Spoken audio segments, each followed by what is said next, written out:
আমরা যদি টাকার জন্য বড় বড় ফিস পাওয়ার জন্য এমন এমন দরবারে যদি চলে যায়, যারা আমিরে মুআবিয়া সহ সিদ্দিক আকবর ফারুক আজমকে মুনাফিক বলে, ওইসব দরবারে না জেনে একবার গেলাম, জানার পর তওবা করতে হবে, দেখতে হবে ওই দরবার কি শিয়া মার্কা না সুন্নি মার্কা।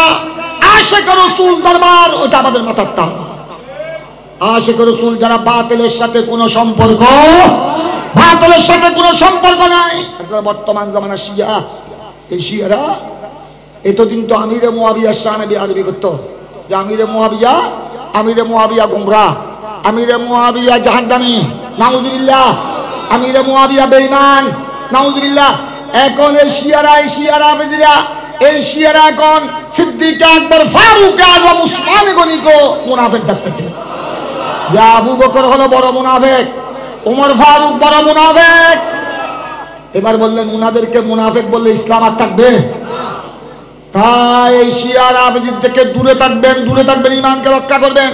হুজুর আল্লামা হাশমি সাহেব হুজুর ওয়াজের মধ্যে উনি অর্ধেক ওয়াজ করতেন আকীদা নিয়ে, বাতিল ফিরকা থেকে দূরে থাকার জন্য বলতেন, অর্ধেক ওয়াজ করতেন আমল নিয়ে। এদের থেকে দূরে থাকতে হবে, নতুবা ঈমান রক্ষা করা। তারপরে আমরা যদি টাকার জন্য বড় বড় ফিস পাওয়ার জন্য এমন এমন দরবারে যদি চলে যায়, যারা আমিরে মুআবিয়া সহ সিদ্দিক আকবর ফারুক আজমকে মুনাফিক বলে, ওইসব দরবারে না জেনে একবার গেলাম, জানার পর তওবা করতে হবে, দেখতে হবে ওই দরবার কি শিয়া মার্কা না সুন্নি মার্কা।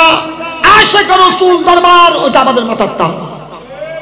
আশিক রাসূল যারা বাতিলের সাথে কোনো সম্পর্ক, বাতিলের সাথে কোনো সম্পর্ক নাই, এই সমস্ত সুন্নি দরবার আমাদের মাথার তাল।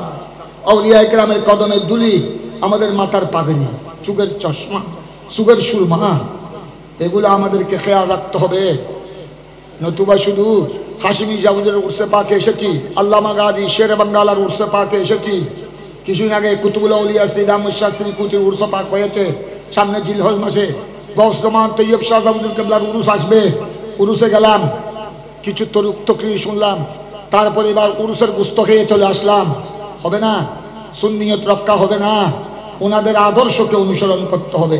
আল্লামা হাশমি জাহুদুল কেবলা যেমনে ছিলেন আকীদার মধ্যে বেমিসাল, আমলের মধ্যে। হুজুরের নামাজ তো আপনারা দেখেছেন আমার চোখে, আমি কয়েকজন আলেম আমার চোখের দেখা, বুজুর্গানে দিনের কথা আমি বলবো না, ওনাদের কদম আমার মাথার তাজ। কিন্তু আমার চোখে যাদেরকে দেখেছি, হুজুর আল্লামা হাশমি জাহুদুরের নামাজ, আমার তো মনে হয় আমার গোড়া জীবনের নামাজ যদি আমি এক পল্লা রাখি, আমার এখন 65 বছর বয়স চলছে, 65 বছর জীবনের নামাজ যদি এক পল্লা রাখি, আমার মনে হয় আমার দাদা হাশমি জাহুদুরের জীবনের 2 রাকাত নামাজের সমান হবে।